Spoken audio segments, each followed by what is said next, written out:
So I haven't worked out I lost count. So about a month ago, I started to notice what I thought was a shin splint. So I stayed off of it and I stopped my workouts. I was still doing my usual just daily activities around the house and walking my dog Theo. And then it kept getting worse. So I stopped even walking Theo about 3 weeks ago now. And that brings us to today, about a month of not working out.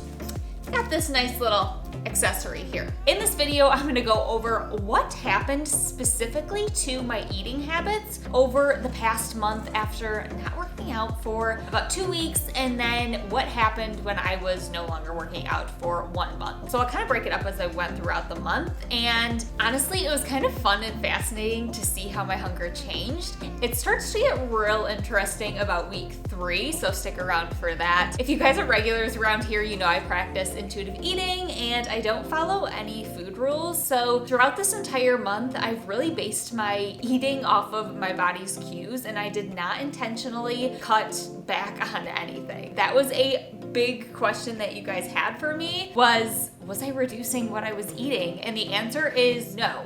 Not intentionally anyways, but I'll take you through what I mean by that. I know a lot of you guys are excited about this video, so if that's you, be sure to give this video a thumbs up, subscribe to the channel, and also take a screenshot of this and post it in your Instagram stories, and be sure to tag me. I love seeing you guys watching these videos. Okay, let's get chatting. Okay guys, so I am currently editing this video right now, and it's super fuzzy. Forgive me, technical difficulties.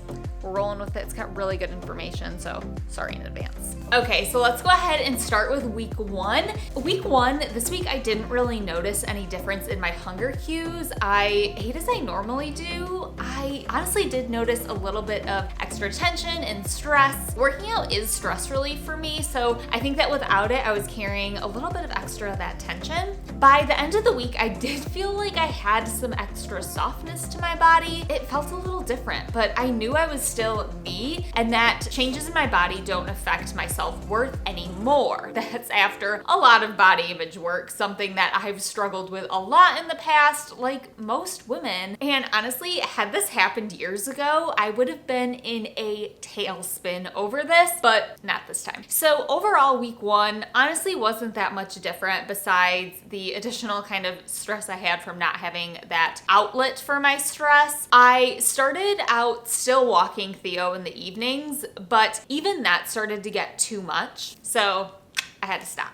Okay, week 2. During week 2, I started to notice that I started to crave some more meditation. It was still something that I was really looking for, that connection with my body, and I was looking for more stress relief. In terms of my hunger cues, I don't really think I noticed that much of a difference in my eating habits at week 2. At this point, honestly, I was still possibly taking in more energy than my body was burning off. But again, that's okay. And I didn't beat myself up about it. I knew it was natural. My body needed rest. And like I said, I'm still me no matter what happened to my body. At this point, I stopped walking Theo in the evenings, and I was really honestly so sedentary. And I'll admit that I was tempted to try to work out or try to walk Theo, and I was like, well, maybe just a walk in the morning, just a light one. But honestly, I think that was more of a little bit of that comparisonitis from seeing people on Instagram working out. I'm human, it affects me too, and I knew that honestly, if I just wanted to get better, I was gonna have to get rest. If I wanted to get back to a place where I could do that movement, I had to give my body rest. So I decided to listen to my body and F whatever anyone else was posting about their Instagram live workouts. I had to do what was best for me. So like I said, that kind of comparisonitis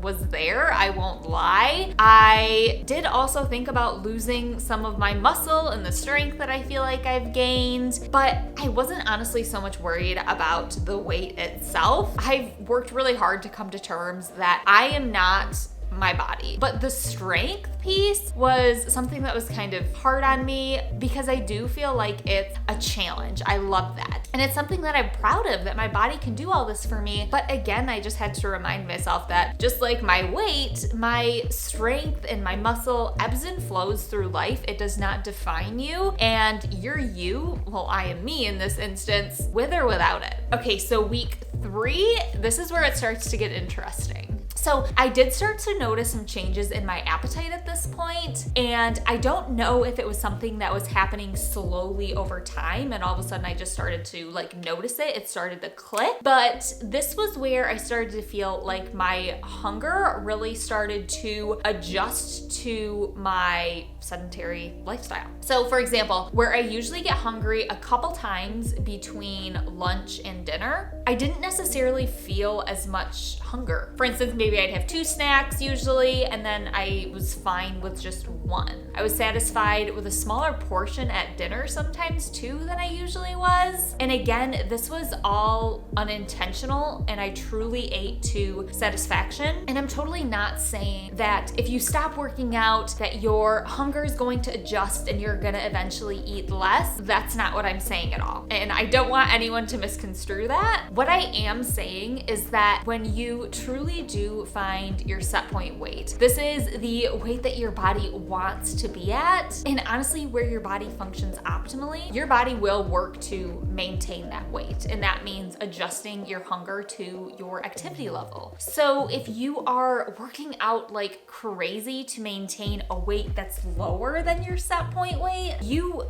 may not experience the same adjustment of your hunger level that I did, and this is because your body needs more weight. However, if you are at your set point weight and your body is going to, like I said, kind of adjust that hunger level, kind of like a thermostat to keep your weight within that set point range. And it's important to note that set point weight is not a static weight, it is a range that is going to fluctuate. And this was honestly so crazy for me to observe because the last time that I stopped working out, when I was going through extreme hunger and I was breaking my food rules and I was learning to actually allow my body to be nourished and stop dieting, I did not experience this. And this was because I was not at my set point weight. And I did gain 30 pounds through this. And I have a video where I talk more about that I can link to up there, but that was because my body needed that extra energy. And like I said, it was just kind of so crazy this time and fascinating to really see how if we listen to our bodies, they will work to keep us in a place where they function optimally and where they want to be. No dieting, no restricting food, no food rules. How fabulous is that?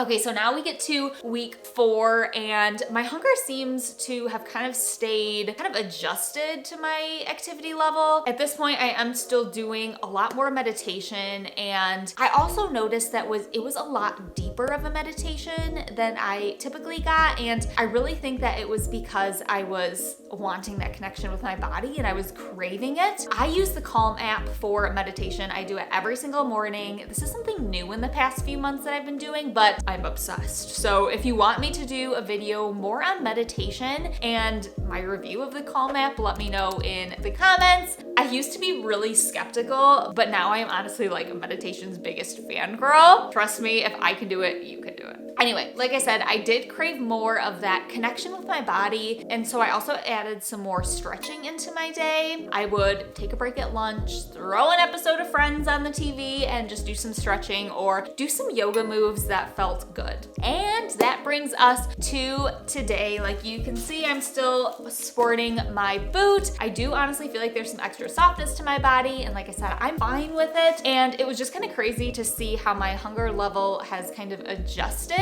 versus how it didn't do that last time when I stopped working out. And also I thought it was really interesting how I started to really crave that connection to my body. Maybe it was the meditation in week 2 that allowed me to become more in tune with my hunger and fullness cues, and that is why I started to notice that kind of adjustment there. I don't know. Regardless, I think this just really shows that when you do find your set point weight, the weight that your body wants to be, your body will work to maintain that weight. And like I said, just a quick note, our set point weights can and do change throughout our lives. So if this happens in the future to me, and I can't work out, maybe my hunger won't adjust if my body needs more energy on it. Like I said, it's normal for our set point weight to kind of change throughout our lives. And it was kind of scary that we don't necessarily know what that's gonna look like, nor do we have control over it. I know, but when you separate your self-worth from your weight or from the way that your body looks, and you actually become okay with it and you make peace with your body, my gosh, it is so freeing. And that's why I've made it made my mission to finally help people stop dieting and to get to this point. I do feel like I'm on the mend now with my leg though, but to be honest, I'm not really sure what working out will look like when I get to the point where I actually can do that. Like I said, I'm still not even walking Theo at this point, but we'll just have to wait and see what that does look like and what feels good and what sounds fun to me. Like I said, I don't know what that's gonna look like. I don't really have a super strong drive to work out, so I don't know what that's gonna look like, but we'll just have to see. So be sure to give this video a like and hit subscribe to the channel. It really does help me to create more videos for you guys, and let me know if you kind of like these just like super casual sit down videos where I fill you in on things, and let me know if you have any topics that you want to see. As always, gorgeous, I will see you next week, same time, same place. See you later.